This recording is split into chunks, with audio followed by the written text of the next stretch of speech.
be it 4 students. We are looking at a scenario, common fraction scenario, where we have 2 kids, and the picture shows that a half of 8 is equal to 4, and a third of 12 is also equal to 4. Now we have these 2 children saying that the one child says, but then it means a half is equal to 1/3. And the second learner says, no, a half can't be equal to 1/3, but I can't explain why. So what do you think? Taking this situation, can a half be equal to 1/3? So the question for you is, how will you convince foundation phase learners of this situation? Do you agree that a half is equal to 1/3? And then how will you convince your learners that that is true or untrue? Now let's take different scenarios, different fraction models, different models that we can represent fractions. In the next situation, we're using multi-fix blocks or cubes, and in the first one you have 6 blocks. So maybe you could use this as an illustration and ask your kids, so what is a half of 6? And they will be able to say it's 3. So a half of 6 is equal to 3. So what is a third of 6? A third of 6 is equal to 2. So now you can introduce the comparison of fractions, die vergelijking van breuke, and if they know the signs at this stage, you can show them that a half, or introduce them to that sign. A half is bigger or more than a third, or a third is smaller than a half. Let's take another model, this time with beads. So what is a half of 12? How many beads do we have? It's divided into 2 parts, so that means a half of 12 is equal to 6. So how many beads do we have here?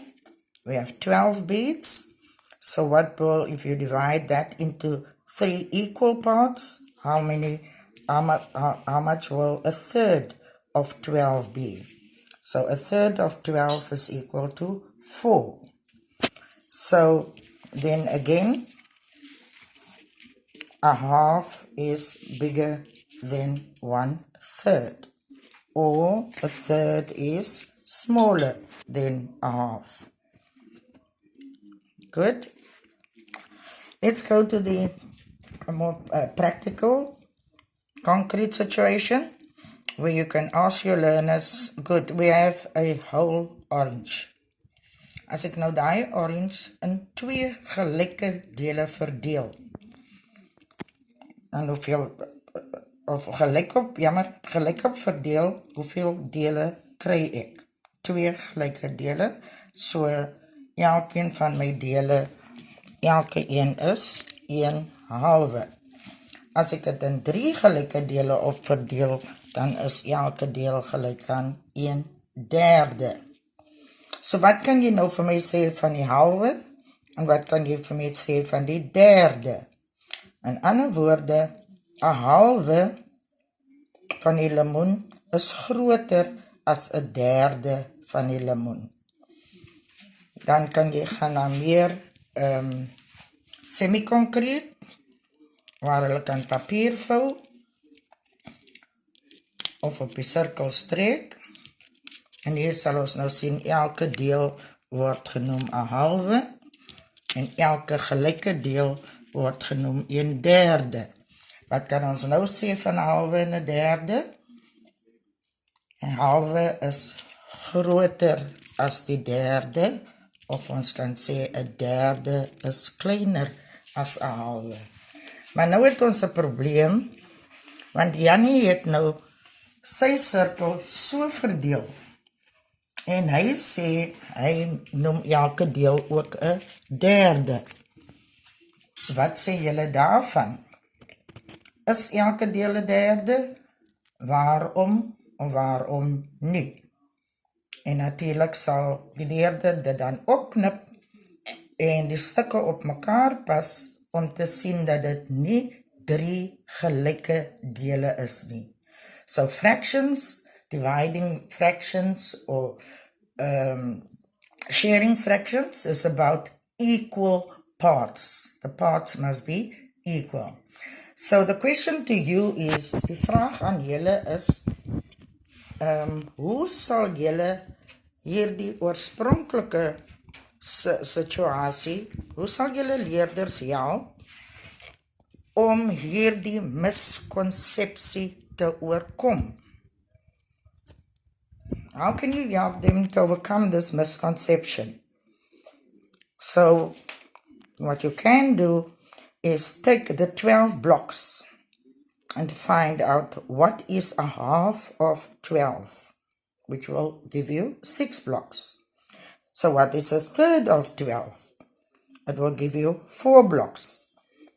So ask the learner, for example, so what would you prefer? A half of 12 or a third of 12? They would probably say that they prefer a half of 12 because they will get more blocks. So therefore, you should now then address this issue that a half is not equal to a third, or a half is more than a third, or a third is less than a half. So other questions will be, how will you assist the learners to overcome this misconception? What kind of models, or use different models to assist the learners to develop that conceptual understanding? And you would, of course, have to know the different models in order to demonstrate to learners and illustrate to learners the situation effectively. Thank you.